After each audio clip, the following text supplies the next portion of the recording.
I'm back in the normal seat in the center here. Yep. I feel the power back here. I don't know why I ever relinquished it to you. What the fuck? I'm sorry. I was fine there. I don't know. I feel like I get to talk to you and get to talk to you. That's true. Like I'm very keyed in right now. That's true. Ready to go. You're in it. No Prisoners podcast. We're Bucks County's #1 investigative journalists, possibly all of Pennsylvania and the rest of the world. We're at 86 West. It's our home. It's our stadium. Current stadium of the No Prisoners podcast. Upstairs in 86 West. It's kind of hard to find. Not everybody knows about this great space. If you're looking to do, holiday parties, we're in the middle of the summer, so I don't know if you're gonna, coming up in the holidays, right? Weddings, or engagement dinners, or happy hours, private affairs. Yeah. Dare I say, maybe a funeral luncheon. It's happened. It's happened. Great space to have it. The food's excellent. Always dialed in. Very diverse menu. Great bartenders. Somehow they maintain it, and the bartenders are amazing, and they take great care of us. So come through. We also have happy hour the last Wednesday of every month here. We make it so easy. It's the last Wednesday of every month here at 86 West, and still some of you are showing up on the wrong week, Gunner. Yeah. Dude, Gunner called me the week before. It's like, dude, I was on my way, and I realized it wasn't today. I'm like, what? So proud of him. Yeah, it's fine. But anyway, without further ado, we have Danny Katz on the podcast tonight, jiu-jitsu black belt and lawyer. Yep. So Sick. He's a lawman. Hey. I'm a law guy. He's out there serving up justice. Yes, I'm doing something. How do I win a slip and fall? I don't do personal injury. Damn. All right. Sorry, can't help there. Right off the bat, dude, you jump right in. You're all about the money, Gilmore. Hey, look, I respect it. You got to chase that You bag. gotta, You got to chase that I'm back. plotting. What type of law do you do? I do a little bit of everything. Like, Okay. I consider myself a general practitioner. My preference is music-related law, just because that's pretty much the center of my life. Okay. But, and living in Pennsylvania, that you don't really pay your bills doing that. Like, if you're in LA or New York or something like that, you For can pretty sure. much make that your primary practice. I'd still say I do like 75%, music or other entertainment-related law. But I do a lot of kind of shitty things like custody and low-level criminal stuff, too, because got to pay the bills somehow, Yeah, low-level criminal stuff, as long as they have the bills. Well, I mean, I just don't do complex stuff like like protracted trials or anything, but like your basic DUI or possession or something like that. That's the kind of stuff I tend to do. It's pretty straightforward comparatively. Yeah, and rolling back, protracted trial means lengthy. Yeah, it means... He's hitting us with the lawyer dialogue already. Okay. We're going to get educated tonight. Look, it's natural. I can't help myself. It just means long and annoying, and I have to be in a suit too much. So, yeah, it's off the table. Normally we're supposed to have like our guests sign like what is it called? An NDA, non-disclosure or something. Something like that, release form. Release form. Yeah. But I was like, I'm scared to show it. He's gonna pick it apart. I Sue would. us anyway. I would. I'll email it to him later and see. I'll just pay him. Yeah, I'll pay him.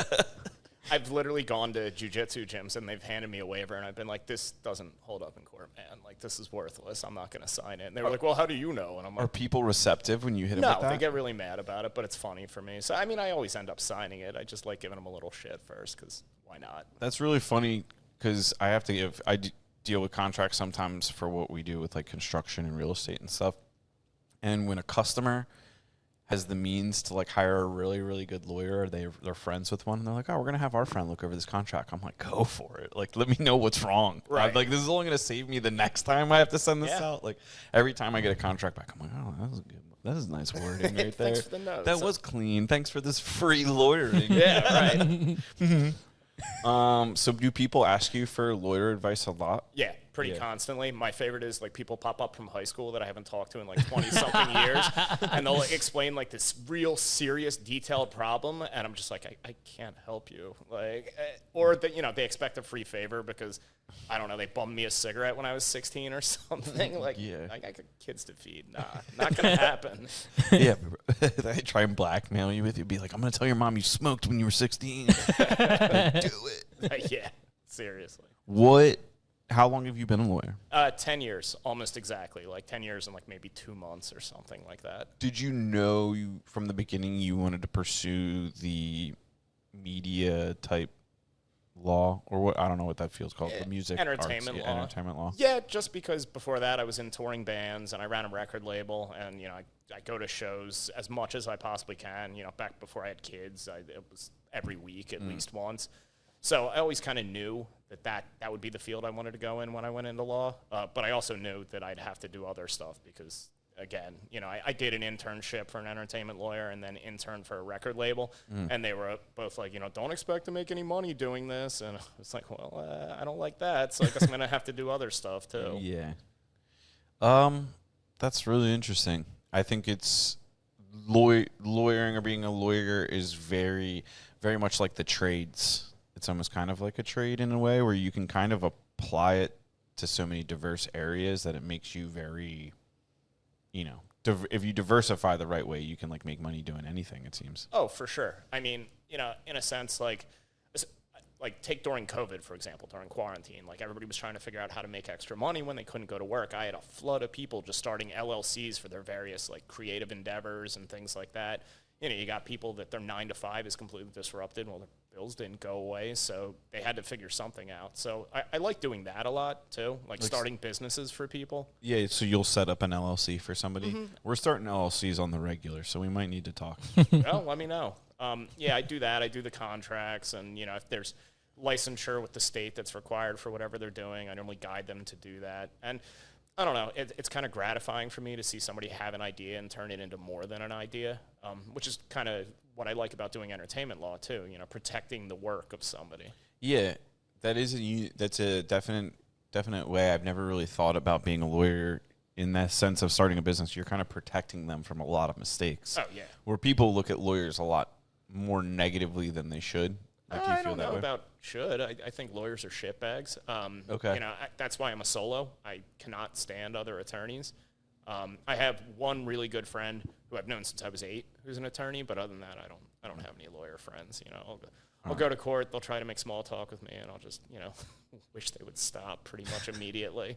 Yeah. So going back to the fact that like the gym you train at regularly, or you're instructor there too, or Yeah, I guess technically I'm an instructor. Technically you are, right? Yeah. Like there's a lot of cross training. So I like had heard of like your T-shirt brand. Oh yeah. The shirt that you have adorned for us today. Yeah, free promotion, right? So there was like this like rumor of this shirt, right? And then Pat has it, McClure. And I was like, damn, I gotta get one of these shirts. And he's like, oh, it's Danny. I'm like, well, he's coming on the podcast on Wednesday. Ah, you should have asked me. Yeah, I thought it was really cool to find out that like you're into jiu-jitsu at a very, higher level than most. You're an instructor. Your instruction's really enjoyable. Thank you. Because I did go to a seminar of yours. Like, it is really nice to like the way you instruct.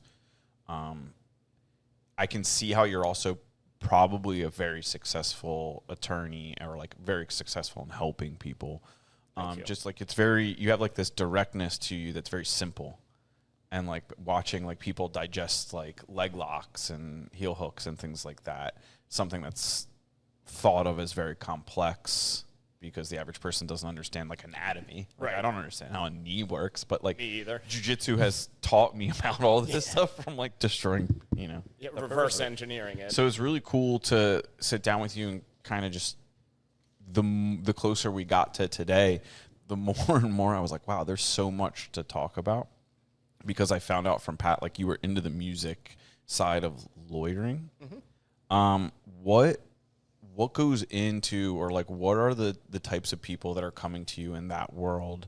Are they musicians? Are they like recording artists? It's all over the place. Like, for example, just today, I had somebody reach out because they want a contract to bring to engineers and producers when they go into the studio to record. Okay. So, that could be something like, how are the royalties going to be split? Who has ownership? Various things like that. So I get a lot of musicians. I get labels too. And it's funny enough, a lot of my clients in that realm are either people I knew from like being in bands or going to shows, or referred by them. So I tend to get to work a fair amount with music I actually listen to, which is cool. Like, there's definitely been a few moments in my career where I've been, like, either talking to somebody on the phone or emailing with them, like, holy shit, like, this is crazy. Like, 18-year-old me would be losing his mind right now. Oh, yeah, a little fanboy action. Oh, yeah, for sure. I mean, I keep it in because whatever, Yeah. like, trying to be professional, but it is cool, like, you know, watching my clients go on world tours or play, like, festivals that are absolutely huge with thousands of people and being like, hey, I helped, woohoo. That's awesome. And, like, you know, seeing myself thanked in liner notes, like, that doesn't get old. Because I'm a big vinyl guy. Like, I buy a bunch of records because I'm an idiot. And I like to take up too much space in my house. And there's been a few times I've opened records and seen my own name because I've done attorney things for the band and just been like, this is so cool. Yeah, like, that's this awesome. is really gratifying. I'm going to move this a little closer. Okay. Unless it's my headphones. I don't know. It sounds better now. Yeah, dude. Romantic. Holy shit. Ooh, shit, dude. All right, relax. Don't look. I got Relax. that. Ooh. We got a lawyer here. Yeah. We can draw it up. Yeah, I mean, I can draw write a it up. contract. That's true. We're allowed to do that now. That's true. We got a lawyer. This is America. What? Do you play an instrument? I did play guitar. In one of the bands I was in for a long time, I played guitar, but I fucked my hands up so bad doing jiu-jitsu. I just, you know. You got to pick a path, yeah? Yeah, kind of, and also it's a time thing. Like, when I do something, I want to be really good at it, and I was a very mediocre guitarist, and, you know, it kind of came to a crossroads, like, well, I could practice guitar for 2 hours tonight, or I could go put on pajamas and strangle my friends, and, you know, I chose jiu-jitsu. But, you know, I'm involved in a couple projects right now just doing vocals and things like that, so that's pretty gratifying. What kind of music are you into? So the cliche answer is I'm a metalhead, like, you know, I just like metal as a rule, but I listen to everything. Actually, everything. Like, I like a lot of pop music, you know, a lot of, like, ambient rock and things like that. Nice. If it's good, it's good. Yeah. You know, I'm not an elitist prick, you know. Like, the new Charlie XCX is, like, one of the biggest albums in the world right now, and I love it. I bought the record and, you know, dance around my living room with my kid. Oh, that's fun. I don't know who that is. Charlie XCX. She's a pop star. Oh, yeah? Yeah. She bangs. Good stuff. Yeah. Are you into T Swift? No, my older daughter loves her, and every day is trying to show me a new Taylor Swift song she's sure I'll like, and that's great, honey. I'm glad you enjoy this. Yeah. I've listened to some Taylor Swift.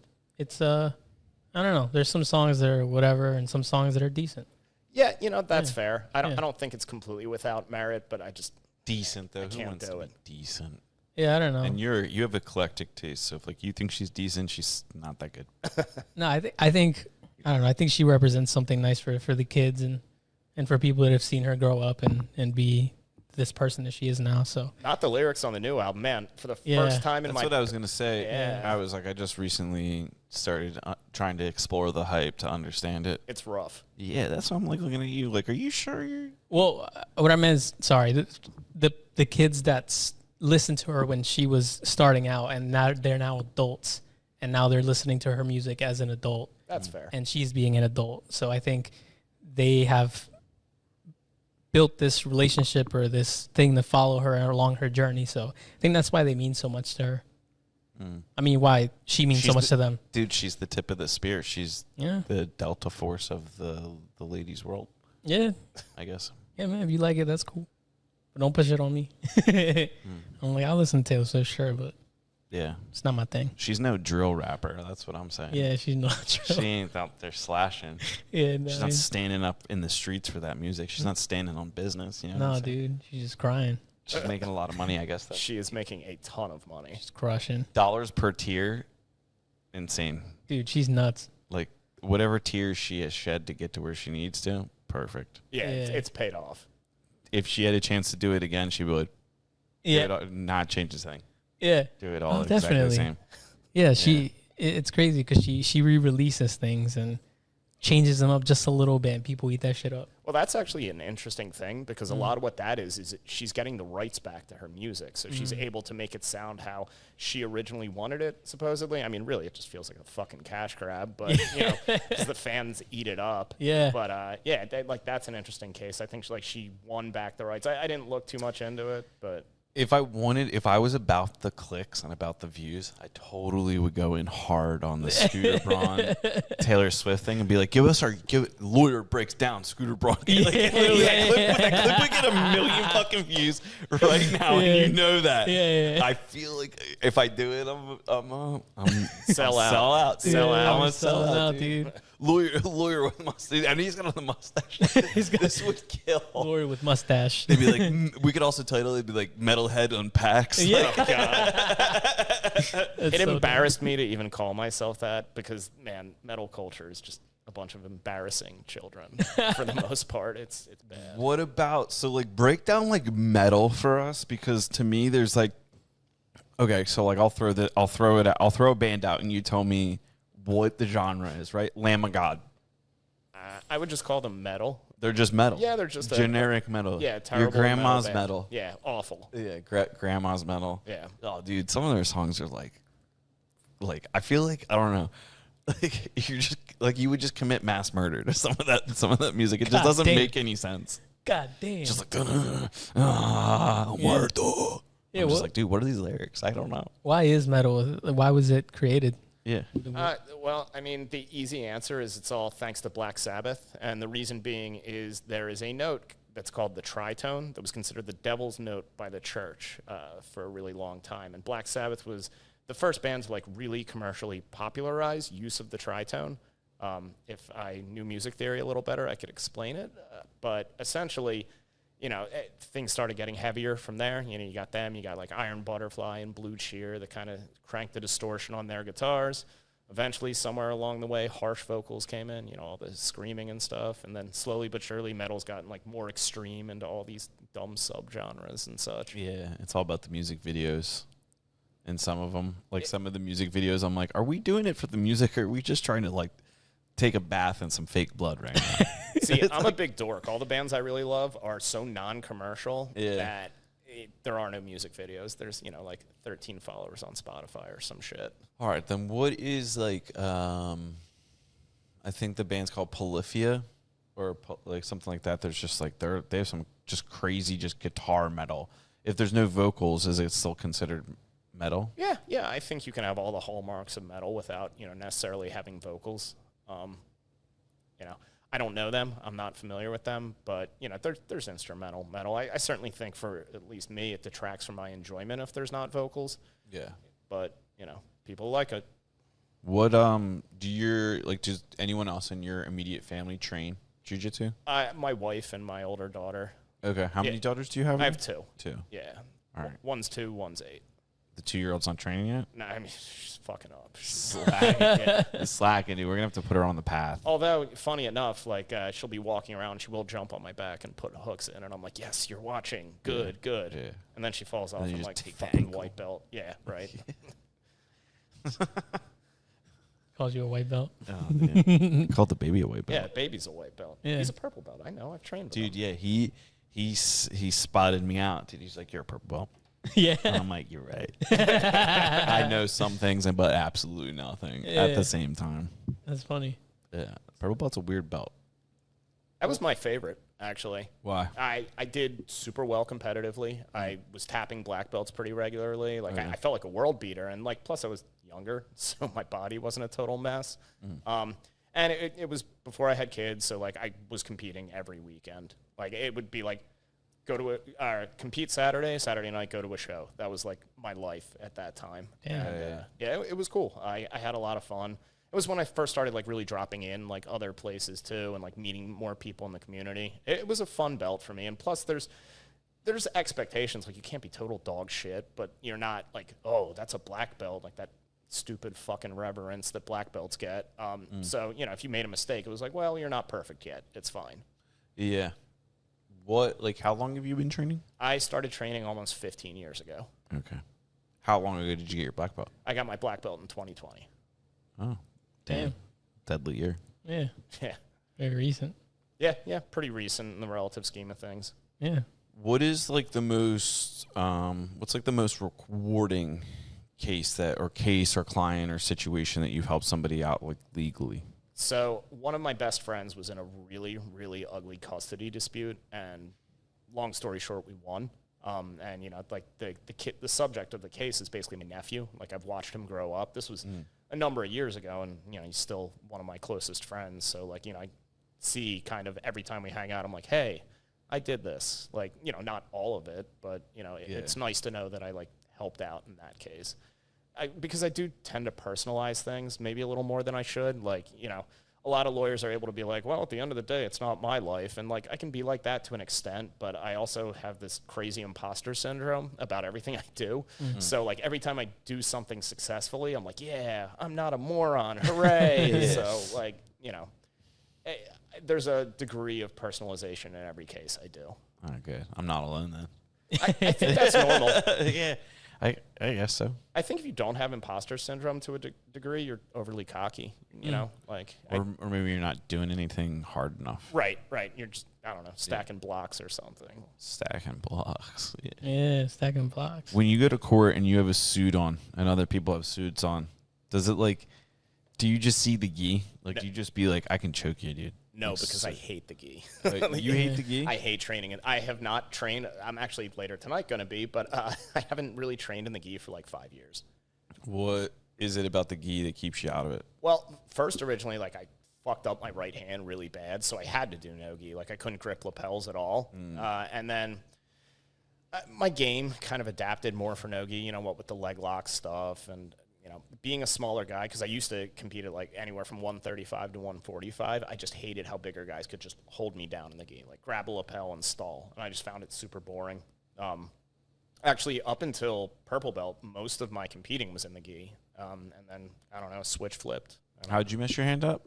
So I was in somebody's single leg X, like a guard, and I reached down to X choke him just to be a dick, and my finger just popped completely. And, like, you can see it's still all, like, fat and stupid right there. So, like, you were standing and you just reached down? Yeah, and I reached down, I tried to pull it, and, like, my finger just popped. It was actually at a competition. I was like, great, that sucks. So I just ankle locked him instead. Yeah, be like, dude, I gotta get some ice. I'm gonna. It's over. Pretty much. Be like, bro, dang.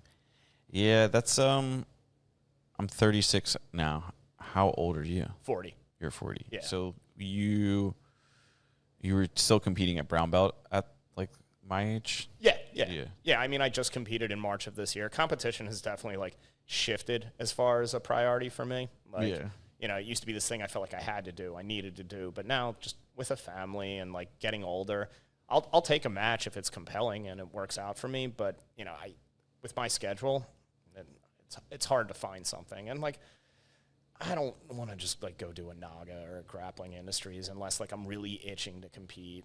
Yeah. You know, not to like down talk those tournaments because they're great tournaments, and you know everybody who does them, that's cool for them. It's just not for me. Like, you know, because competition, what is it? It's a whole day away from my family. You know, so like it has to be worth it, if not more. Yeah, right. Yeah. I mean, I used to like travel out of state and like get hotel rooms to compete and stuff, and like I'm not doing that anymore. Was it like an ego thing, or just like you wanted to be tested? Like, what was it about competing that you were drawn to? You know, and it kind of goes back to the imposter syndrome. Like, what better way to prove that I actually deserve my rank by beating other guys who I've never trained with before, who are my same rank or more? So it wasn't really an ego thing. Like, I'm not saying I don't have an ego. I think everyone has an ego, and people who say that they've completely removed their ego through jiu-jitsu are full of shit. Well, like the ego is like a part of you. Like the ego is like a thing. Yeah, the id, ego, super ego, that whole thing. Yeah, like it's like when people are like, I don't have an ego. But Yes, like, bro, everybody, like it's like a part of your inner voice. Like if you don't have that, like we might have a different conversation right now. Right. Like, so, Like how much acid have we done? Yeah, right. Like, are we having thoughts right now? Are you here? Start doing like the Rorschach test. Be like, what do you see? Yeah. Get some fucked up answers. Yeah. But it was also, it was fun, you know, and it's still fun for me. Like when I just competed in March, that was fun as hell. You know, I like pushing myself. I like testing myself. You know, I'm happiest when I'm like pushing the boundaries of what I can do. Interesting.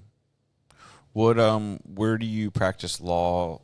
Like from? Do you have like an office? Do you have like what kind of setup are you working with? So I have an office in Center City, like right at Broad and Sansom, that I very rarely go into. If I have to meet clients in person, I go there. Generally, I work from home. You know, I get to spend more time with my kids. My wife works from home a lot, so I get to hang out with her, plus day classes. Can't fuck with jiu-jitsu for a career. So, I generally work from home, which is not far from here, like right outside Doylestown.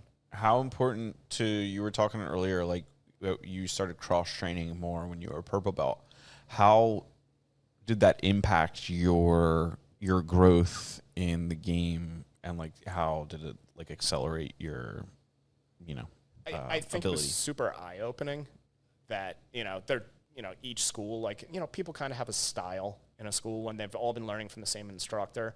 So it was just interesting to like pop in other places and see how my game held up against different styles. Because you train with the same guys every day. Everybody's kind of used to each other. Everybody knows what you're going to go for, or like, unless you're doing something completely outside of your game. So going elsewhere definitely made me aware of the holes in my game, and it was definitely helpful. Interesting. Say you had a friend that you're pretty close with, and you wanted to convince him to do jiu-jitsu. What would be like the 5 benefits that you would probably say to your friend? Oh, jeez. Well, I mean, you can murder people. Yeah. You can take aggression out. You can learn. Yeah. I mean, honestly, it almost distills down to one big benefit for me, and I think, like, other than obviously like challenging myself and the physical health aspects, the fact that when somebody's trying to fucking strangle you, you can't think about your bills.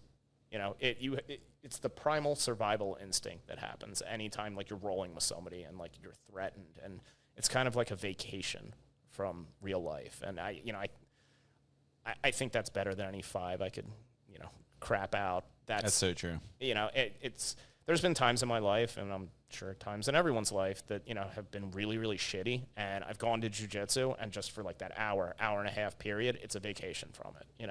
All the problems can come back after I'm done training. What are your next goals? Like, what are you looking forward to, like, the next year and a half? Like, professionally, family, like, what do you got going on? Well, I'm really excited to go to CJI in Vegas. Like, that's going to be fun. I've never been to an event of that scale, and I'm going with, like, 2 of my best friends, so it's going to be a absolute shit show. What's CJI? The Craig Jones Invitational, that event he's doing. Disruptive event. I love that. Anything like subversive or that goes against the norm, I love that kind of shit. So then how do you feel about Conor McGregor? I don't watch MMA. You don't watch any MMA? I haven't watched MMA since like 2009. As soon as I started getting serious about training, I'm like, I don't feel like watching this shit anymore. What if I was just like, out? Yeah. See you later. Yeah, I don't know. He just like arm drags me out of the booth. Yeah, I just don't really have an interest in it, and like just not enough time. Yeah, and I also don't watch TV. I'm a weirdo, so like I just don't watch anything. How really. committed to not watching TV are you? Like, do you own a TV? Oh yeah. I have a TV in my bedroom. I just don't do it. It's not like I have some big like judgment about people who watch TV. I just don't do it. Anytime I'm home hanging out, I just put a record on and just kind of. You're just a music guy. Yeah, I'm a music guy. I mean, look, I've watched shows, like I normally say that there's like one show a year I'll watch, and sometimes I'll watch reruns of Aqua Teen Hunger Force. Really okay. Stupid. You're a real gangster. Oh yeah, I'm a weirdo, man. Damn. Do you collect toys? No. All right. Nope. Only You're not records. that weird. You're not that weird. You're not that weird. So do you care about the sound system in your home or what you're listening to music on? I mean, I have a relatively nice one, but I'm not like an audiophile. Like my setup sounds good, it works, cool. But I also have like a shitty Crosley turntable in my bedroom. One of those with like built-in speakers just for convenience. So. Yeah, but how many people have turntables in their bedroom? Like usually people that are like really broke, or people that are really into music. Yeah, because like their bedroom's also their kitchen. Yeah. And like their living room, so it just happens to work out that way. But like, so you're committed to vinyl. Yeah, I mean, I listen to a lot of digital music too. Like, in fact, the reason I got the biggest iPhone was because of all the music I download. Oh, yeah. So but vinyl, I have a lot. There's 2 separate rooms in my house filled with shelves. What would you say, like, Russians just launched a nuke. You're putting one last vinyl on. You got time for one last vinyl. What are we throwing on? Sorry, Russia. I'm trying to leverage the kickplate. I'd probably put on a Cult of Luna album, Somewhere Along the Highway. Cold of Luna? Cult of Luna. Luna? I'm going to write this down. Yeah. What is that, metal? Yeah, it's like kind of like spacey, long drawn out songs, lots of like melodic instrumental parts and stuff. Oh, that's sick. Yeah. So how often do you dissect music, or how much do you care about the way certain things sound? I wouldn't say I'm a completely passive listener or anything, but a lot of the music I listen to has purposeful, terrible production. So my ears are kind of attuned to like hearing static, essentially. Kyle actually jokes, like anytime I have music on at the gym, he's like, "Oh, cool, it's dark, ominous tones again." I mean, he's not wrong, to be fair. Dude, what do you think about those people that just like make noise on like the synthesizers and stuff like that? Yeah, get that shit out of here. Not that dark. No, that's I I've can't. stumbled across a couple Instagram pages in my investigations. This is, Bucks County is #1 investigative journalist. We have to go. We have to go to some dark places. And Sound effect is great. Every time we say it, we got to do it. yeah, I respect it. oh yeah. So it's interesting how much weird shit comes out of Germany. Oh yeah. Yeah, metal and weird music and tattoos and just like weird other stuff we won't get into. Yeah. But it's just kind of interesting that Germany seems to be the hub of darkness. Like, is it like still? It's like metal. It comes out. Do you listen to like European or like other kind of metal? Yeah. I listen to a lot of European stuff. What is it about those dudes that are just so into metal and like just being hardcore? Well, I think part of it actually, and this is true of Scandinavian countries, over there you can actually make a living playing metal. Like you can get artist grants, Whoa. Yeah. What do you mean like an artist grant, like from the government? Yeah. The government will insane. pay for you to play your stupid metal songs, basically. That's crazy. So I think that's a thing. Even though there's like no monetary return. That's not necessarily true. In Europe, certain metal bands make some pretty good money. So like the government's like, we'll give you this grant, and then you pop like the goals for you to become like successful on your own from the grant. Yeah, or at least to like get your career started, to kind of like prop you up. Could you imagine being on like the board that like you get people to come pitch you, like be like, yeah, I want to be a metal guy. Yeah, here's my shitty metal band. Give me 40 kroner or whatever. yeah, be like, Yeah. that guy's gonna be something. You take all the money. I wonder if it's just like so they don't become Nazis. Yeah, that's an unfortunate It's like, thing. hey, you know what? We'll let you guys keep being dark, and we'll fund this. Yeah. But just keep the red and the black apart. Just only black or only red. No red and black. Because everything they do is just all black. Yeah. Once that red pops in, they're like, no, grants are revoked. Yeah. Let's not collect anybody, Let's just Yeah. let's play music. Yeah, no have organizing. Yeah. No organizing. Yeah, let's have fun. No. That's nuts. I didn't know that. It's pretty interesting. Yeah, and I think the culture over there kind of like breeds creativity a little more. You think so? Yeah, and I'm not specifically speaking about Germany. Actually, Just Europe in general? if I had to pick a country that a lot of my favorite music comes from, it's actually France. Really? Mm-hmm. See, when I think of France, like I don't think of metal, like because when I think of France, I think soft pastries. Some of the most evil sounding shit I like comes from France. Actually, yeah.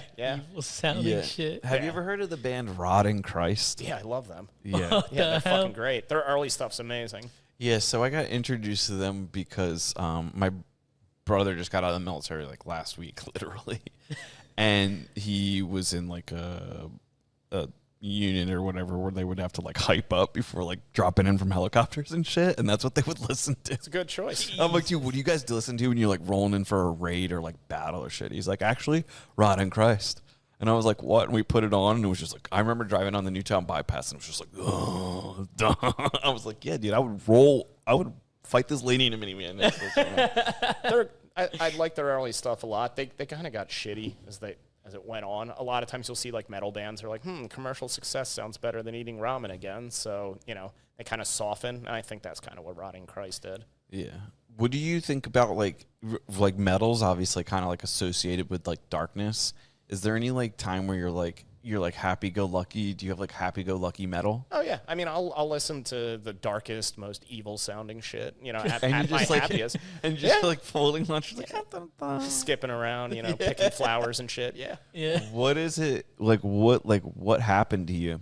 That, I don't know. When I was younger, I definitely had the idea that I needed to be like more extreme than everybody else. So like that kind of became part of my personality. Like it, To be extreme. yeah, I mean, I wouldn't say that like I'm still that way by any means, but like, you know, there was the, oh, well, my friends are all listening to Megadeth, so what's heavier than Megadeth? And oh, what's heavier than that and that and that? And it eventually snowballed. And then kind of from there, like getting involved in the like local music community and actually like being involved in music, I was like, wait a second, like fuck being extreme. Like this is where I belong. Like these are people like me. This is, you know, it feels like home. So, you know, from there, like hearing about a million bands, going to a million shows, that's how I ended up how I am. Do you, now when you go to shows, do you go in the mosh pit or the pit? There's a select few bands that will get me moving, like mostly like hardcore bands from my youth. Like I saw one reunite in New York a couple of years ago and did a front flip off stage into the crowd. Oh, shit. Like, Yeah. but as a rule, nah. I mean, you know, I don't. Have you ever deployed jiu-jitsu in the pit? No comment. No comment. No, yes, that's actually, hilarious. that's exactly what I did. Somebody was doing this thing called crowd killing, which is when people like run side to side and start like just punching random people. And What? yeah, the dude crowd killed my friend. I like grabbed him. I was like, "Hey, dude, chill the fuck out." And he like was like, "Yeah, okay," and like kept doing it. And next time he came, I just hit him with a hip toss, and I was like, "I fucking told you." Holy shit. Wrist locked him. No, I just like let his friends drag him out. And I was like, "See you later, dickhead." Yeah. But, you know, at my age, man, like, I don't feel like getting punched by a 16-year-old. And, you know, I'm over that shit. Like, I just went to a show with actually one of my teammates, Harry. I don't know if you know him. And we were on, like, the balcony of the Electric Factory watching the pit. And I was like, well, that looks like fun. But you know what else looks like fun? Sitting the fuck down and having a beer. Like, no thanks. Dude, the first time I ever saw Andrew was at the Electric Factory. I don't know if you remember that. Yeah, dude. And you know who we saw there? Tankhead. Yeah, fucking Tankhead. Dude, That shit was crazy. Was a wild show. Yeah. I don't know if I belonged there. Yeah, same. Same, dude. That was, dude, if anybody wants to know, look up Tankhead, Pick Your Poison. Oh, that song is crazy. It's metal meets rap music. Yeah. And I went for the experience. Hey, sometimes the experience is the best part. I walked away with a few gym bangers. That like if I'm like I have to like watch when I put them on because like I'll like the reason I was asking about like the darkness inside them because like I'll put Tankhead on, Yeah. dude. I start like just hating. Yeah. I just like I'm like why I'm so angry. Like Yeah, I hate everything. be like, why did this guy not put the weights back? Like I'm like, dude, I gotta stop putting this stuff on. I gotta Yeah. put Joe Rogan back on. That was a peaceful shit. I have certain bands that like if like I have a band for heavy deadlift days. Like there's certain bands that get me a little more hype than normal, just like really really heavy shit. I'm like, all right, it's time to deadlift. Throw this on. Even to the point that my older daughter adopted the same band for her deadlift days. It's very funny. Your older daughter deadlifts. How old? Yes, how old is she's she? 8. She started lifting maybe 6 months ago. Damn. Hell yeah. Fuck. She was just watching me do it, and she was like, I want to try. And I was like, well, if you want to try, like, let me show you how to do things safely. And I started her with kettlebells, just doing, like, the 5x5, but with kettlebells. And then she's like, all right, these are too light. And I was like, all right, time for barbells. And, yeah, she got pretty fucking strong pretty quickly. Damn. Yeah. Yeah, I could see like I'm not a parent yet, but I could see how you like could be really proud, but also have a moment where you're like, shit, this is gonna backfire on me. Yeah. Yeah. I mean, it was mostly pride because it's not like I'm going to stop training. So, you know, no matter how good she gets, I'll be better. Yeah, we hope. Yeah, hopefully. I mean, We who hope. fucking knows? She could be a prodigy. Or Could just get be. so strong. She just like asks you for like Lucky Charms in the grocery store, and you're like, nah. She just he reaps the ankle and just like takes you down, Yeah.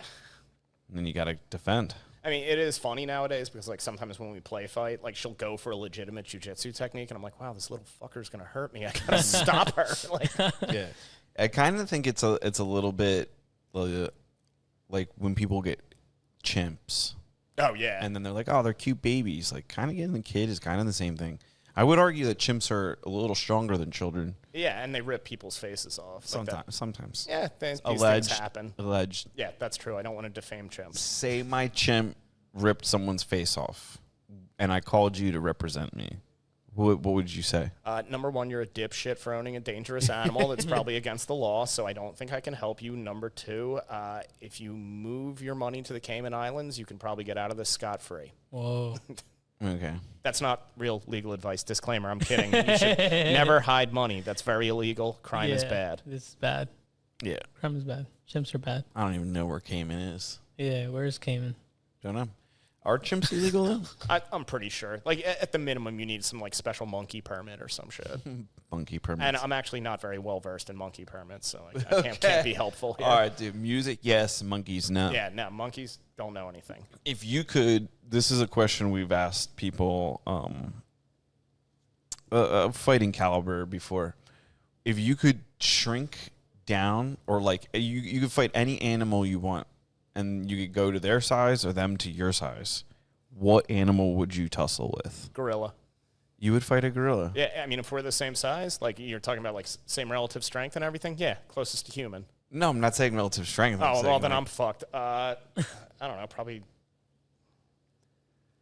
We're not like just applying new levels of strength. Yeah, I just didn't know if you were going to give me Tren or something like that. I mean, I don't even think Tren would help you with it. No, dude. You picked like a really dangerous animal. Yeah, I was like, no, wow, this guy's confident. His ego might be something he's not aware of. Yeah, no, I'm gonna walk that back. A smaller monkey. I still need I still need the similar human limbs. And you would shrink down to his size? No, do I have to?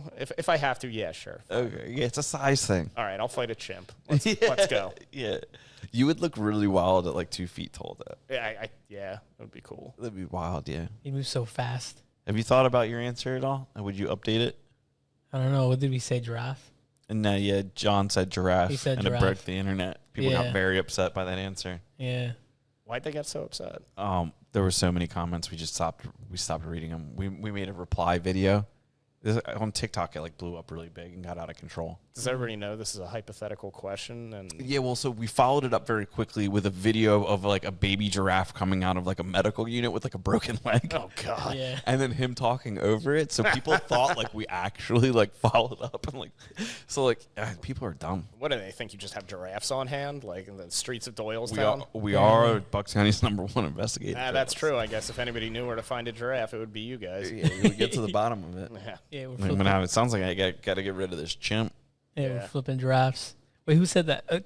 I heard a joke like that recently. I think Cam Patterson said something like that. What? Where he was like, my friend flips giraffes for a living or some shit like that. I don't know. I just thought it was fucking stupid. All right. I Thanks think for that it'd callback. I think it'd be a giraffe for me or a sloth.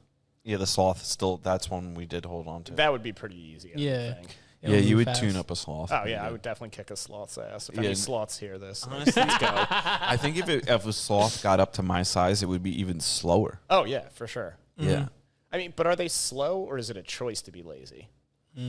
That's a good point. I don't know. Yeah, I mean, they might just move slow because they feel like it. Yeah, have we ever looked up sloths being endangered? We haven't looked at. We have seen sloths in the wild, Yeah. but I wasn't like, hey, should I see if he can be faster? Yeah. Hurry up. Is it an act? You know what I mean? Is that just for show? Just That'd be like the most gangster move of all time. yeah. Sloths always look like they're wearing toupees. Oh yeah. Yeah. Do you ever see that? Sloths haircuts. It's like, that's not real. Yeah. They they should be bald. If you need any more evidence that this is a simulation, look at some of these animals. You make a really valid point. You know what I'm saying? Like a sloth, there's no practical purpose to this. No. There's Yeah. no reason for you to exist other is than it? to entertain us with just being sloth. Yeah. What is Slothin'. the point of a sloth? What do they do? I don't know. They probably. They do this shit and they climb up trees. Yeah, I think that's about it. You never seen? And this is gonna sound messed up. Ever seen a sloth fall? I don't think I have, but I can imagine They it. can fall from incredible heights and be good to go. Oh wait, yeah, I have seen that. It's the slowest. Like I'm gonna walk it off ever. But they're like, I gotta get back up in there. Maybe that's why. That's why they're so slow because they've broken every bone, so they're walking around in pain. They're Yeah. just real careful. Yeah, yeah, they're real careful. Tired of falling. Yeah, Yeah. Like what if like your fight name was the sloth, though? the sloth. But like you just like came in and you're just like real methodical. Somebody has to have that name. I feel like all the names are used up. What would your fight name be? I don't know. I've never thought about that. You've never thought about that in 15 years of training. No. This is wild. Yeah, never thought about that. All right, we'll come up with something. Yeah. What about you? What's mine? I've got like Killian calls me the flying squirrel. That's a good one. Yeah, because I'm like he's bigger, so I'm like agile, so I'll do Jump on like his back. weird acrobatic shit around him. Yeah, Um, flying squirrel's good. and then Tyler calls me Andrew Exotic. Andrew Exotic's good. Because you wore those pants that one time. Because the one time I wore like the cheetah pants. Yeah. Those are a strong look, though. Yeah, the cheetah pants are good. Yeah. Yeah, those are sick. What if you could have any superpower? Just one though. Telekinesis. Telekinesis. Yeah, moving shit with my mind. Okay. I'm glad we clarified that because I was like, reading minds? What do we do? No, I don't need to know what people are thinking. I just want to be able to crush opposing counsel's throat by looking at them. Hell yeah. That'd be pretty dope. Oh, you object? Now you're dead. Dude, you'd be Darth Vader. Yeah, there you go. Are you a Star Wars guy? Nope. Yeah. Yeah, I'm one of those people with like no fandom allegiance. Like I saw the first 3 Star Wars when I was like 8 or something, but never seen any Harry Potters or anything like that. I got into that stuff later in life. And I enjoy it. I think it's cool. Yeah, I mean, I'm still very young. Yeah, I started doing drugs later in life. That's what that sounded like. And we'd all do drugs if like we were older. Yeah, I didn't get into Harry Potter until, I don't know, 4 years ago. Something like that. Yeah, so. I'm not like yucking anybody's yum or anything. Yeah, I wouldn't. As great of a job as they did monetizing and capitalizing on Harry Potter, and I'm gonna catch some shit for this. Those movies don't matter to me. Like those aren't Star Wars. Even though like I'm not a Star Wars guy, it's like Star Wars was like a it's big legendary. deal. It was a big deal. They came out with Avatar. It was like, whatever. Like Back to the Future, boom, huge deal. Yeah, she was nuts. Harry Potter's like, you guys just used a bunch of CGI and you took a book that some lady wrote on a bar napkin and you made it into a movie. There was zero work done to this. Back to the Future didn't have a book. I don't know. I think Harry Potter, they did a good job of translating what was in the book to visuals. I'm just saying it's cakewalk. Somebody did that. Somebody wrote the outline to your whole paper.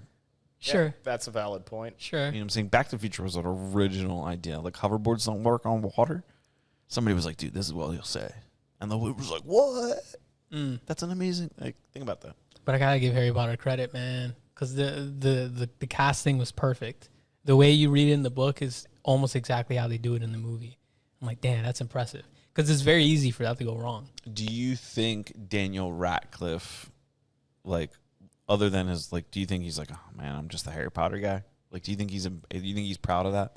I mean, I think he is, but he also did much more after that. I don't want to hear about what he's done after that. Okay, but he has been in other things, but he will still be Potter. Yeah, I guess. Could you imagine just walking down the street and be like, yo, Potter? Yeah, everywhere you go. Because Draco Malfoy, they still look at him and, yo, you're Draco Malfoy. That's the only way people know him. But Draco is like legit, dude. Yeah. He gets it. Yeah, his name's Draco. Shit's crazy. That is a tight name. That's a dope name, dude. There we go. That could be my fight nickname. Draco. Yeah. Draco. Sounds sick. Draco Katz. Perfect. Dude, that shit's nuts. Oh, man. You figured it out. Yeah, dude. Yeah. He's a Death Eater. He's a Death Eater, yeah, dude. I don't know what that is, but it sounds cool. Yeah. That's like in Harry Potter, the Death Eaters were like the Nazis, I guess. Yeah, they were Voldemort's people. Whatever. I mean, aside from what the Nazis did in the Holocaust, like the whole like genocide thing, the Nazis had drip. Like they had Hugo Boss design their outfits. Yep. Right. All of their vehicles were awesome. Mm-hmm. Tiger tank. Dude, they invented like planes and stuff. Like literally everyone from their country got like, we fought all over the scientists. Be like, we want them. And Russia's like, no, we want. Like they had the state-of-the-art technology. They just ruined it with just a little too much murder. Yep. Yeah, dude, they fucked like 12 up. million people too much. Fucked up. Yeah, BMW, Volkswagen, all that shit. Yeah, you guys couldn't just invent nice drip. Yeah. Why you Leave it gotta at that. Yeah, you have to go fuck with people. Yeah, they would have taken over just with like cool cars and fashion. You know what I'm saying? Eventually, got too carried away. Yeah, it took them. Fucking stupid. It's fucking stupid. It's true. That's why like you have metal and art, like, and that's why like, it was interesting to hear when you were like Europe is influential on us. Or like influential on the game more so than what we have here. Oh, for sure. Because like when I think about it, I'm like everybody thinks America is on the forefront of like innovation of things. Nah, definitely not when it comes to music. And you know, it's funny that you brought Nazis up and followed it up with talking about Europe and metal. Yes, that's funny. No, because like that's like a massive problem in metal. Like especially the kind of metal I enjoy. Like there is actually a separate subgenre specifically for Nazi metal. And like as a Jewish dude, it's definitely been like an interesting experience, like getting really stoked on a record, buying it, opening it up, and be like, holy shit, that's the biggest swastika I've ever seen. Whoa. Well, no one can see me listen to this. So with bands like that, I enjoy that stuff. I'm not going to like promote it. I'm not going to buy the shirt. Sorry, Grandma. No, I was on vacation with my mom, and I brought a book on some of the metal I liked, and it was about Finnish black metal, which is like specifically really, really Nazi-ridden. And I went down to the beach with my kid and my wife, and I come back, and she's like, Dan, I just read that book. Do you like these bands? I'm like, no, Mom, of course not. And I'm just like, don't look at my records. What do you think, like, what do you think it is about, like, that music that attracts that type of, like, subculture? Well, I think it's a mix of things, especially as far as European metal goes. Like, a lot of these countries are very homogenous. Like, I have friends that live in Finland, and they've, like, never seen a black guy in person. So, like, when you have this idea that you're, like, part of this culture that you need to protect as homogenous, you kind of go that direction. I also think because, obviously, like, Nazism is dog shit and rejected from the mainstream for the most part, that those people retreat from mainstream subcultures. So now, is like Nazism today, like, I'm very familiar with World War II and history and things like that. Not so familiar with current day Nazis. Are they still, like, are Nazis still, like, is, like, the leading policy, like, the anti-Jew rhetoric, or is it, like, what are Nazis even about right now? It's the same shit. I mean, I've been called a kike and stuff on message boards, like music message boards by these idiots. Like, it's very much a thing. Like, I guess I'm just so, I guess I'll say educated, that it just kind of, like, the concepts when you see people discussing, like, really, like, sometimes it's fun to, like, joke about shit like that or, like, go extreme on certain, like, racial topics or things like that. But, like, when people truly believe that stuff and it's not just a joke, it's like, I guess I have the ability to be like, you are a severely disconnected person from reality. And that might not be, whether it's your responsibility, but it might not be your fault. And that's interesting that like, you don't think, like, oh, Finnish culture would want to contain itself the way it is, but they are very small countries. Yeah, insular. And I mean, I've had in recent memory, like, two specific instances where, like, I dealt with Nazism, like, I loathe to call it Nazism because it's basically neo-Nazism if you want to split hairs, but I've dealt with it, like, at shows that were, two different kinds of experiences. Like, one, like, just dudes just strapped up. I mean, there was a dude standing next to me at a show that Zig Heiled and then, like, looked at me and smiled real big, so I told him what I thought, and he was removed. And then at another time, I was at a show in a basement of a Mexican restaurant in New York with the friend I mentioned earlier, the other lawyer I'm friends with. A Mexican restaurant of New York. Welcome to underground music. It goes in weird places. That's awesome. But we were at this show, and it was actually a Finnish band that was playing, and, like, I was with my buddy who's, like, the only other lawyer I'm friends with who's also a Jewish dude. And, like, slowly but surely we watched people coming in with, like, more, like, that's a fucking tattoo, huh? And then, like, I remember at one point seeing a guy walk in with, like, 88 and, like, a portrait of Hitler tattooed on him. And I was like, oh, fuck, this night could go south real quick. So we just started carrying our empty beers, like, in our hoodie pocket just in case, because we were pretty outnumbered by those types. And what would the empty beers in there? Sorry, I'm not tracking on that. Glass, just in case. Oh, dude, the Mexican restaurant had glass bottles. Yeah, they had and glass then they bottle had beer. neo-Nazis. Yeah. Well, Dude, it wasn't in the actual restaurant. It was in the bottom, and, it was like, in that the alleyway. Yeah. Yeah.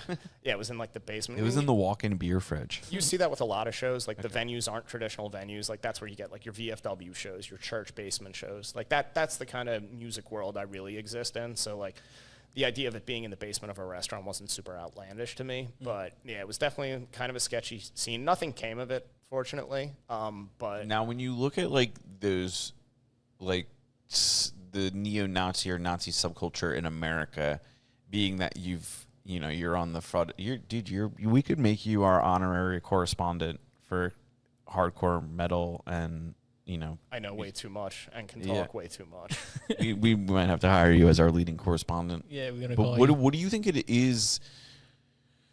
What is it attracting? Because I can understand in, like, Finnish, or, like, when they talk about it in Ukraine or different areas where it is very homogenous. Yeah. Like, everything. It's like, okay, I can understand why everybody's, like, hating, what they don't understand. Not them. Yeah, not what everything they've known Right. their entire life. Like, I can understand the psychology of that. What do you think it is, like, domestically in the United States, when you're in a Mexican restaurant, in the basement of a Mexican restaurant in Manhattan or New York City, and like that stuff is there, people have a tattoo of Hitler on their arm. Like, what do you think those people are about? Or are they just completely unhinged that there is no understanding them? Like, what is the push? I think, there are some people that are so fucking unhinged that there's no point as a sane person trying to understand them.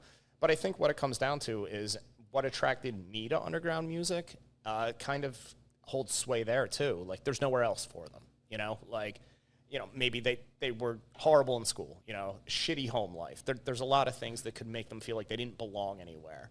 And it's kind of like when somebody's like, hey, you can belong with us, man. You're maybe a little willing to adopt beliefs that you might not have believed in the first place. And then, once you're ingrained in that, I guess you kind of double down. I mean, the people I know, like, actually, funny enough, the singer of one of my bands became, like, a straight-up fascist. Like, he had a very visible fascist tattoo on his forearm by the time the band broke up. I know for him, like, he's a short, fat loser with a shit job. He didn't seem happy with his wife. Like, he had nothing going for him. Looking for something to blame. Right. So slowly he started, like, and nobody that I know of really goes, like, straight to, like, Heil Hitler immediately. Like, it's always, like, a progression. They start looking into, philosophers like Julius Evola and, like, things like that. And let me write this down. Yeah. Yeah.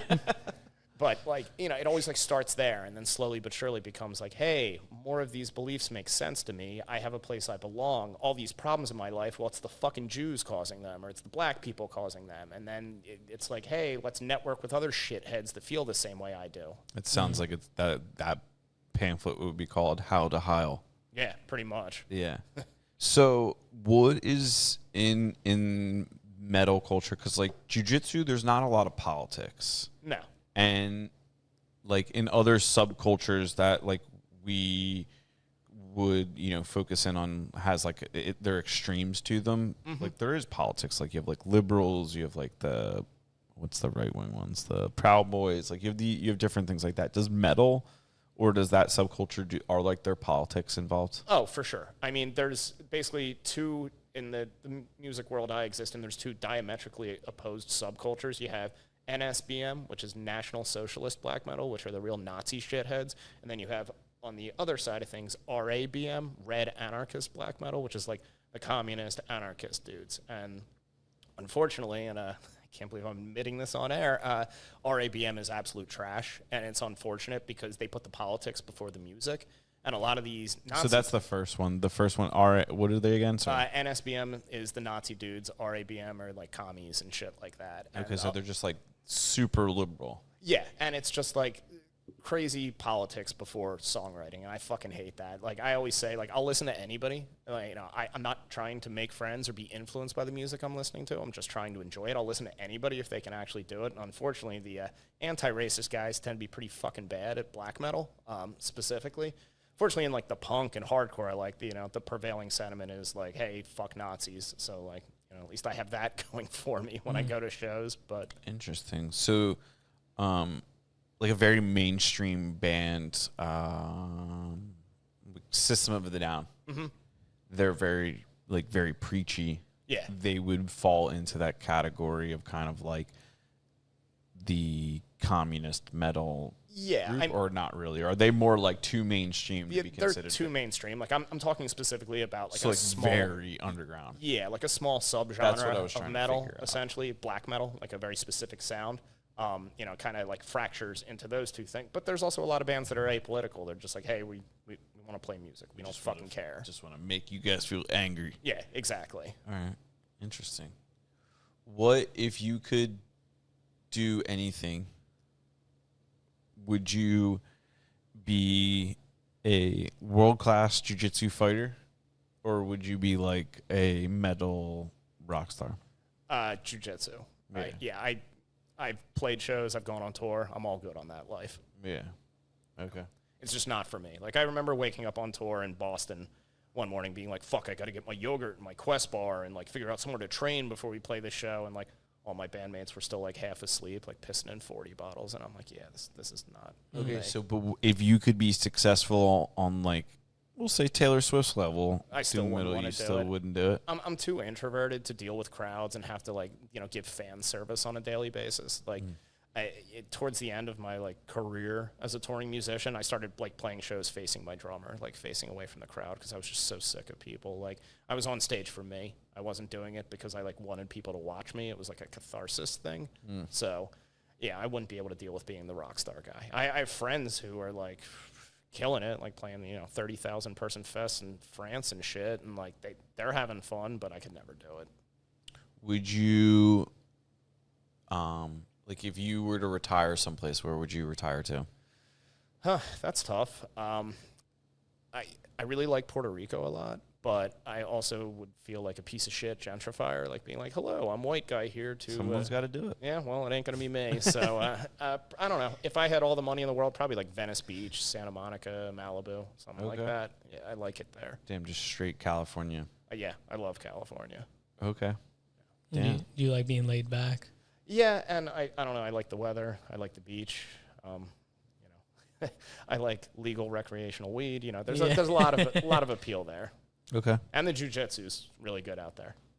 Interesting. Yeah, I've been hearing that. Yeah. Jiu-jitsu's crazy out there. Yeah, you could be kind of a big deal. Gilmar's fight name is Kilmar. That's a good one. I'm trying to launch it hard, dude. I'm texting him full caps. Kilmar. He did text me that. That's a really good one. Dude. He did text me that. You got to embrace it, man. You got like the vibe. You got like, oh, man, he's so calm and collected. And then he just fucking snaps. Perfect. That'd be nuts. Yeah. We need more bodies, dude. Come out. Take anybody. Now I'll think about it. When... like you've been doing, or like I guess maybe I'm just more cognizant of it, seminars. Mm-hmm. How often are you doing that? So it's basically when people ask me. Like it kind of all started a couple years ago. A buddy of mine that ran a school in Philly was like, "Hey man, I suck at leg locks. Can you come show my guys stuff?" And so I was like, "Sure."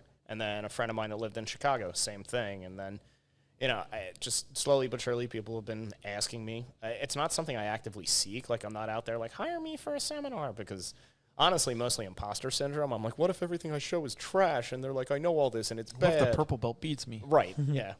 You didn't. I didn't. He's good. He's good. No, but like really, it's not something I actively promote.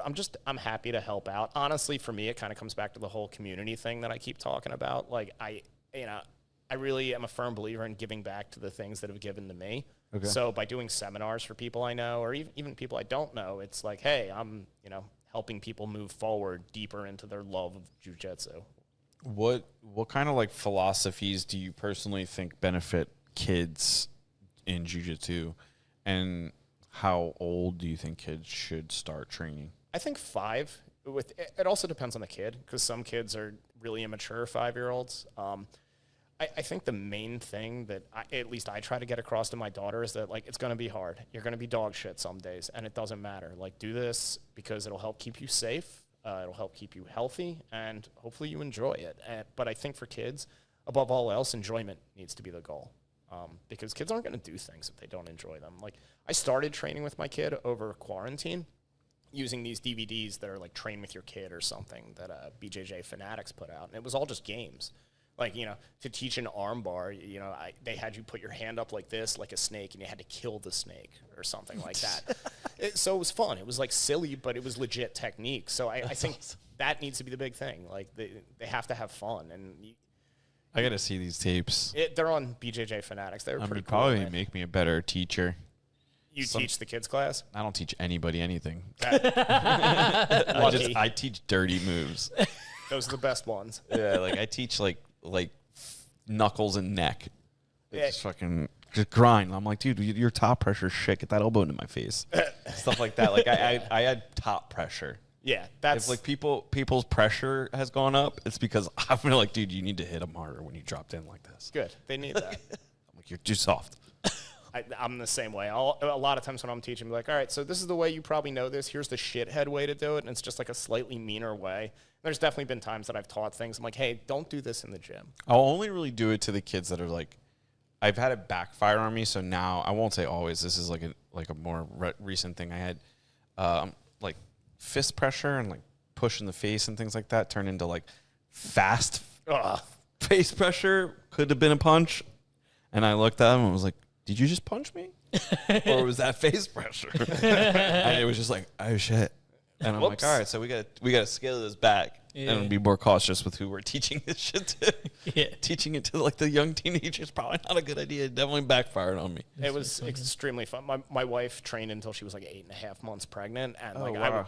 I would still train with her, and it was extremely funny. While she was pregnant, her shoulder pressure was so fucking bad. Like I would be just like cursing at her, like, "Oh, just wait a month. I'm gonna beat the shit out of you. Like, this is fucking terrible." And unfortunately, now that she's obviously not pregnant, she's retained the shoulder pressure. So that What feels belt's bad. your wife? She's a blue belt. Okay. Yeah. But she's been training for a little while. Yeah, though. she's been training since 2019. So Yeah, because like you could say you're a blue belt, and that really doesn't mean anything. Because you could be training for some people are blue belts for really like I was a blue belt for a really long time. 4 years relative to other people. Yeah, I was definitely a blue belt for 4 years probably. Yeah, that's how long I was. Yeah, she obviously like took some time off after having the kid and everything, just because like she wanted to spend time with her daughter. You know, Yeah, crazy, selfish. Yeah, right. That's not the path. Yeah, no way. But now she's been back, and like I said, like we alternate nights. You know, it really depends on like if I'm taking my older daughter to kids class, I train that night because I'm already there, and then you know the other Tuesday or Thursday she'll train. Do you teach kids class or like do you help because your kid's involved? So I'll walk around the mat and like mostly correct my daughter, like, hey, stop fucking around. Like everybody's trying to learn, but I am not built for teaching a kid's class. Yeah. I'm way too vulgar. I'm way too dismissive. Like, you know, if somebody starts like sucking, I'm just like, yeah, you're doing great. And I walk away. Like I'm not built to be like the kind, gentle teacher, really. And like, that's, you know, kids deserve that. Like I said, they deserve to have fun. And like, they would not have fun in my class. Yeah. We're here for business. Yeah. Like, this is how you hurt your friends on the playground. Like, no. That's, And when Billy bullies you, what do you do next? yeah.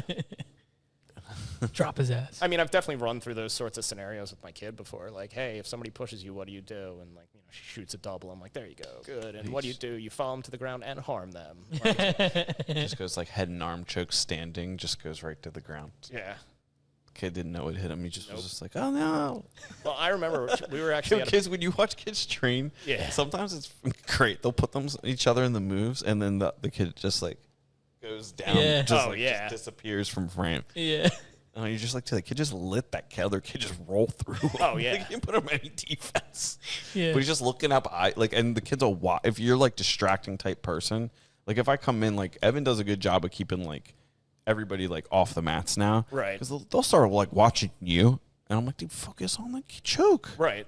What are you doing? I'm not here. Yeah, pay attention. Stop watching me.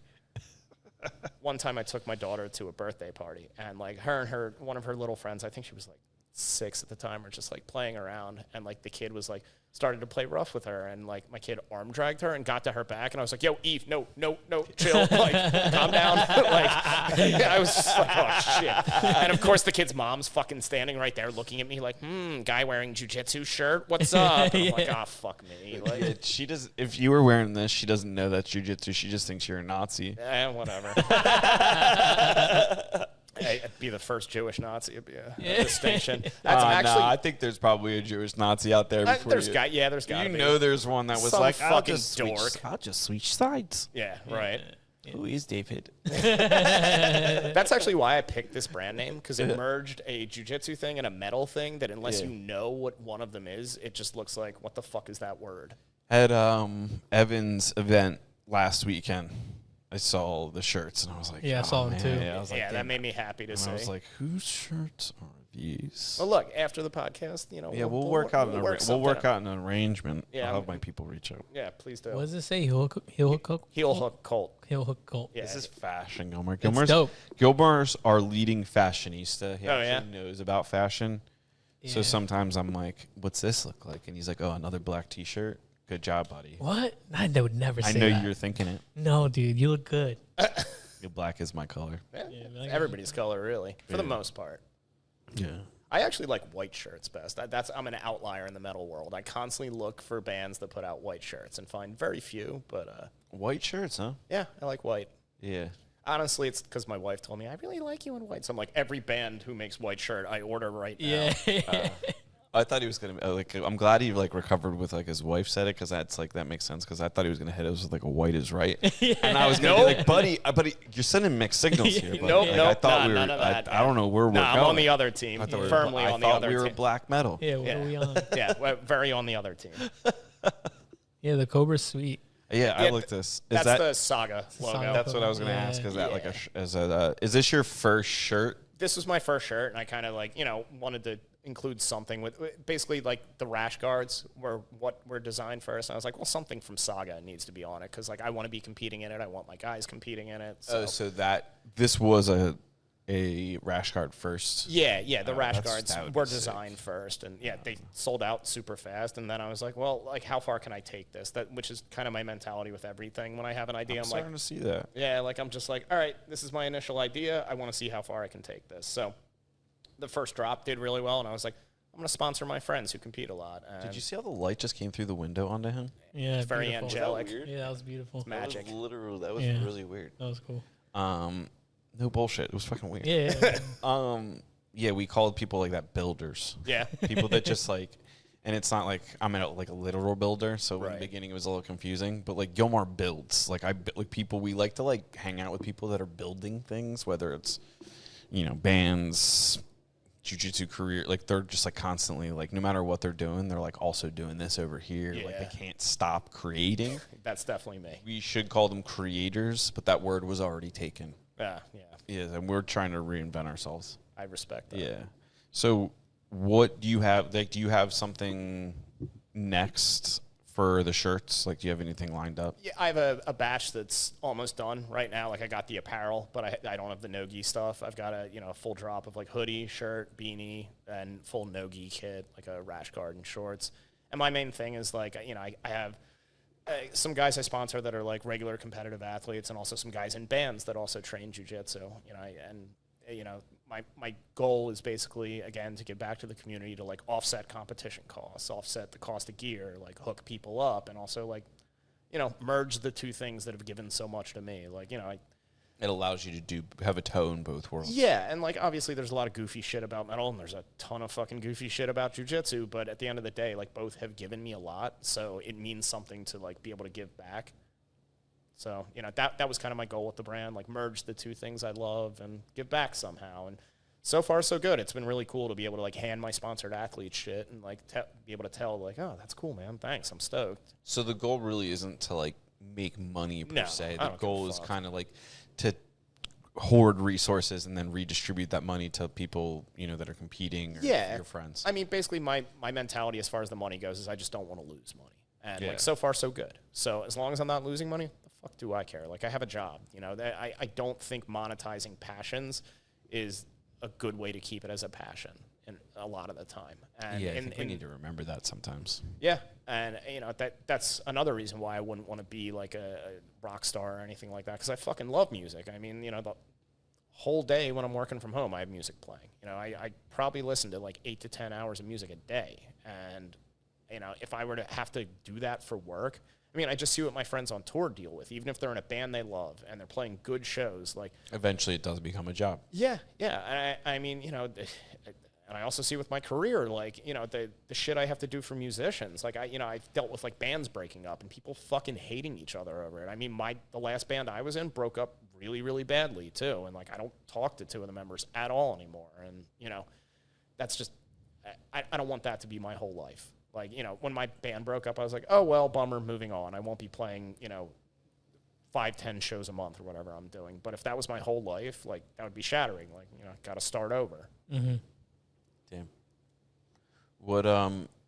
What drew you to law? Like, why did you like just become like? Because you have such like a weird, diverse skill set that it's just kind of it makes sense, but it also doesn't make sense. Like, what was it about law that you're like, I'll do this? Because it also kind of seems like you could have been a doctor. You could have probably just been an entrepreneur. Couldn't have been a doctor. I'm really bad at math and science. All right, you suck at math, Terrible. but you obviously have the business, and then you're a lawyer in the business. Like what was it? Was it owning your own business and being a lawyer, or was it being a lawyer and then like the business, owning a business, just so you didn't have to work for like another firm? Or So kind of cliche answer coming up. First of all, I knew as soon as I was started in law school, I was like, I'm never going to work for anyone. I can't have a fucking boss. Like, I'll be completely honest with you. I never held a job down before I was a lawyer. I had like jobs for months at a time because I'm so bad at authority. Like I was a pizza delivery boy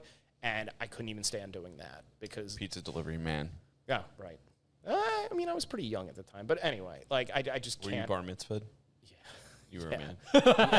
Fair enough. Still, my mom still has the picture on her fridge. I know you don't have an ego, but so I'll protect you. I appreciate it. Thank you. I'm doing this for you. Yeah, you are. I appreciate it. But no, I mean, the honest answer is I come from a family of attorneys. My dad was a labor lawyer, like a union side labor lawyer. Oh, wow. And it was really special to me, like growing up watching what he did for people. Like he was on the pro-union side? He was a pro-union side. I came from a really strong pro-union family, which is yet another reason why when the Heelhookvlt shit jumped off, I chose to go American-made as opposed to foreign-made, just because I believe in American labor.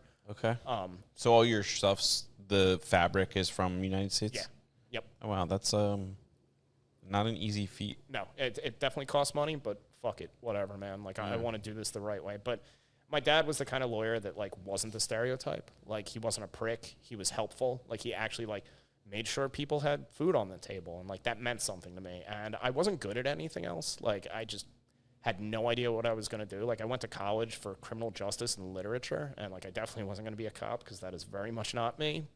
So really the only thing to do from there for me was to become an attorney. And, you know, I decided that I was going to do my own shit and run my own show. Wow.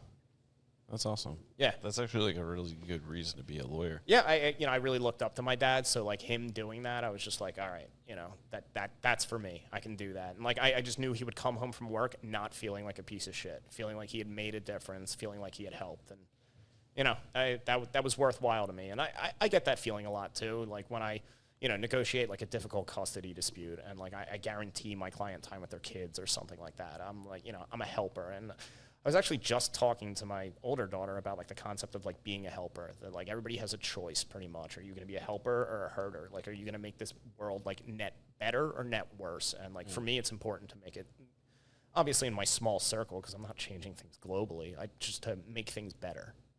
Interesting.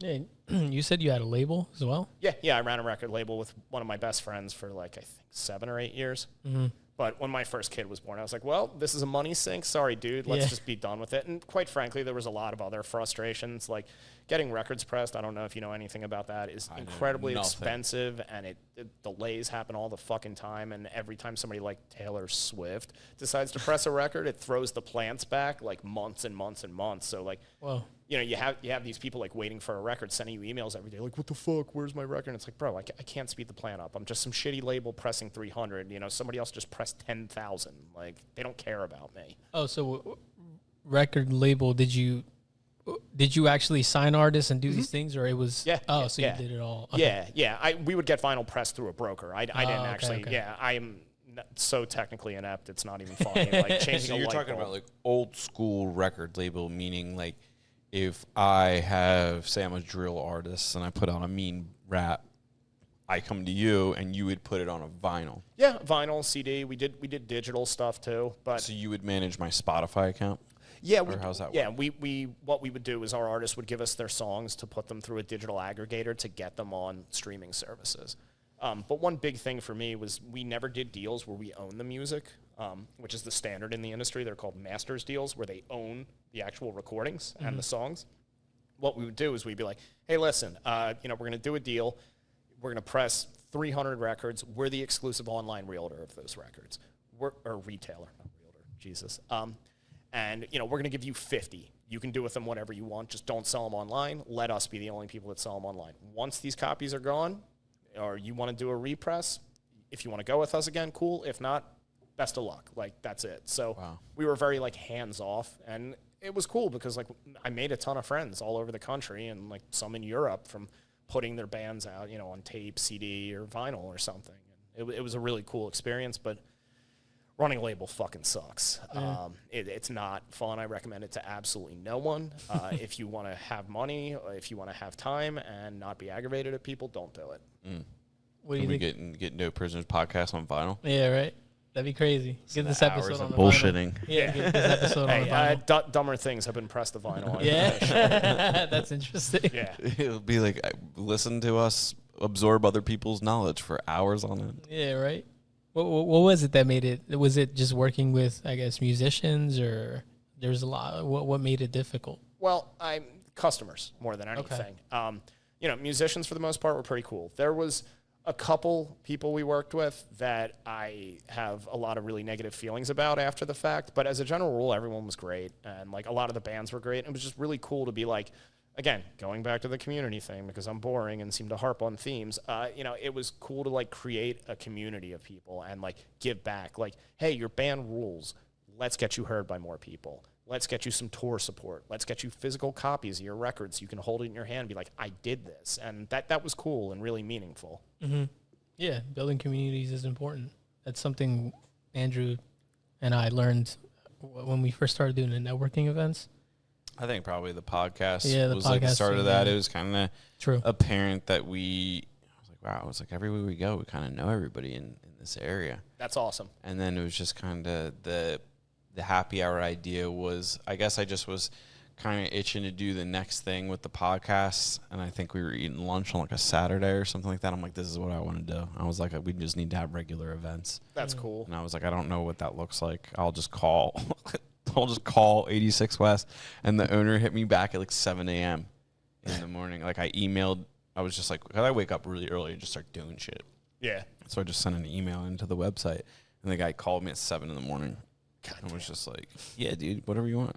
I was like, all right, cool. Awesome, I mean, thanks. I think that speaks to, in my opinion, the best way to do anything. You just do it. Like, I didn't know what the fuck I was doing as a lawyer. Like, I learned on my feet. I didn't know anything about jiu-jitsu. I just came in and got my ass kicked until I figured it out. And, I think that's a problem a lot of people have. They, like, have these ideas, but they're like, where do I start? And the answer is always somewhere. Like, just do it. Like, fuck up a bunch of times until you figure it out. Yeah, for sure. Yeah, it's pretty awesome. Damn, we've taken enough of this man's time, though. Yeah, we're about to hit an hour 30. Hour 30? About to. Damn. Yeah. It feels like 45 minutes. I know, right? But I was like, I know we've been here for a minute. Yeah, it's definitely flown by. Yeah. It's pretty cool. Oh, I wanted to ask one last question. You get the last one? Yeah, do you deal with copyright often? Yes, all the time. Okay, we do too. How How do we Like, beat the system? yeah, like how which side of it have you dealt with? Both? Both. Yeah. Yeah. And I guess what does that look like? Do they reach out to you, or is it something automatic? How does that work? It depends.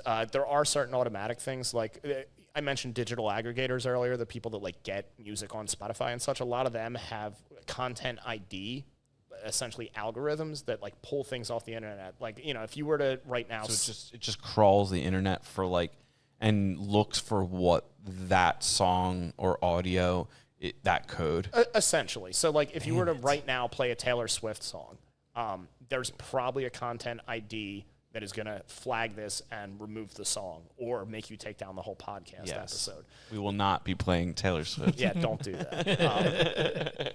There's a lot of public domain music you can use. But I've also been on the other end of things where, I've had to tell somebody like, hey, this is my client's shit. Stop. So normally it normally comes in the form of a cease and desist letter. I've sent a bunch of those. I've also had some sent to my clients, some of whom that I've had to immediately yell at. Like, what the fuck were you thinking using the Notre Dame symbol? Like, I didn't know I couldn't do that. Yeah. nope, That's you how you definitely answer that. can't. Sorry, That's how when dude. your lawyer gives you shit, you be like, I didn't know I couldn't do that. Bro, I hear that every fucking we day. Yeah. How hard is this to fix? That's what I said. I don't know. Sorry, I didn't know I couldn't do that. Yeah. They're like, did you ask? I didn't know I was supposed to ask. If you say just kidding after doing something illegal, it's not illegal anymore. that's true. Trust me, I'm a lawyer. If you're a cop, you got to tell me if I ask. Oh, yeah, that's a good one. yeah.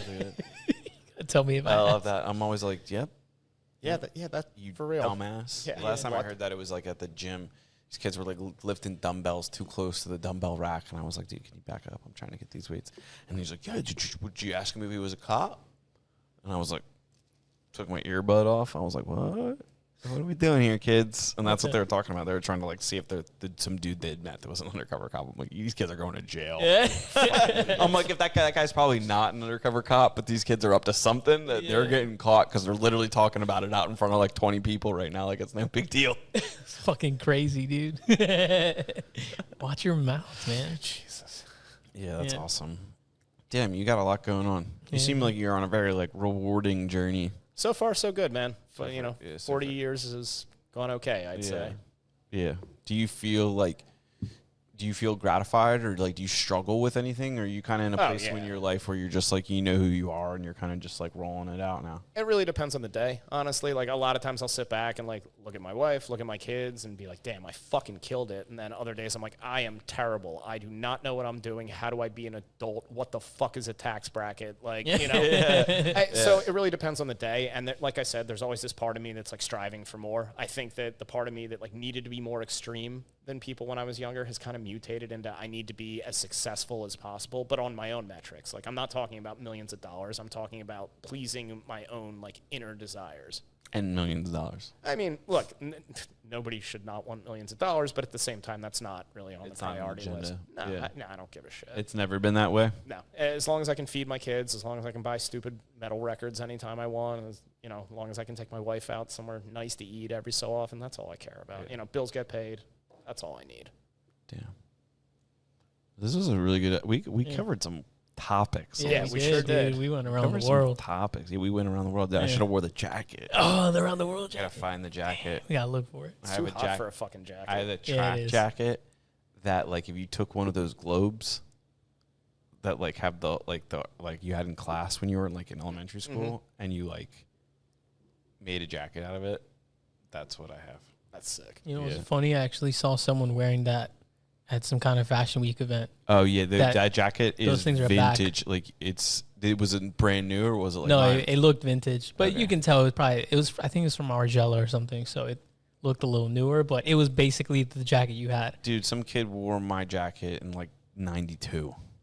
That's crazy. Like high school. That's sick. Like that's all that shit is. I'm like scared to wear it because I'm afraid it's gonna like disintegrate, turn to dust. Yeah, no, it's a cool jacket, man. Bring it back. Well, obviously not now, but. Yeah, bring it back. Oh, shit. I mean, the Arabs are always wearing multiple layers of cotton and insulating layers, so maybe there's some sign. Maybe I should wear the jacket. But they're used to it, are you? I am not heat acclimated. My wife has told me this numerous times. Yeah. I've complained about the heat. I'm outside. It's hot. It's very hot. Yeah. You're in AC. If you're not, like, when people, what pisses me off right now, what really grinds my gears, is when people post the temperature in their car, but they're not like outside dwellers. Yeah, who like cares? You're going from your car. Like the most time you spend outside is like walking from your car to your office. Yeah. Back in AC. Yeah. You're at 68. Yeah. Like I'm like, we're out here in the heat. Oh yeah, you're out there in the heat. Yeah. We're getting cooked. Yeah. Dude, and then we moved into a new office this week. And the AC broke in the office like the first. So I'm like, oh, sick. I started moving shit in, and I'm like, oh, this is not good. Ariel was like, is it always this hot? And I was like, shut up. I'm just Dude, figured it out though. Yeah, the landlord got an AC unit, like temporary one where they get the things fixed. Yes. But so did I. Yeah. Because I was like, I'm like, your machine looks equipped, but like my team's gonna be cold. Yeah. And it was cold in there. He walked in and was like, oh, you got one too? I was like, yeah, we do, dude. Yeah, dude. We're not playing around. Yeah, figured it out. We got to be productive in 72 or less. 72 or less. Yeah. But dude, thanks for coming on and like you. sharing so much wisdom. Hey, with thanks us. for having me. You have a lot of diverse, like nerdy bullshit in my brain. Yeah, it's very a unique amalgamation that you should be very proud of. Hey, thanks, man. Yeah, man, you're very interesting.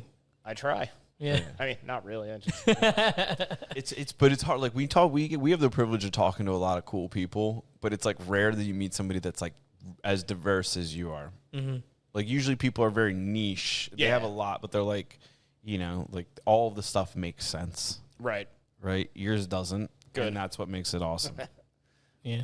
It's like, oh wow, dude, he just goes all in. Yeah, like pretty that's much. So cool. So yeah, I appreciate you spending the time with us. Thanks for having me. Yeah, man. Might bring you back. in a couple, Whoa. like in a year or so, you know. Whoa. See what's up. You got see what's going legal on. questions and stuff you probably want to ask him about copyright. I don't know. and things Maybe. like that. I don't know. I can help. Maybe things change. Who knows? Yeah, well, definitely. I think we're probably going to do some business with this guy. Yeah, we'll work something We've got out. properties. Yeah, we'll work something out. But yeah, thanks to everybody for listening. Do you have any wisdom or like, I don't know, a special move or something you want to do before? Nah, nothing. Nothing? Yeah. No. I've already talked too damn much.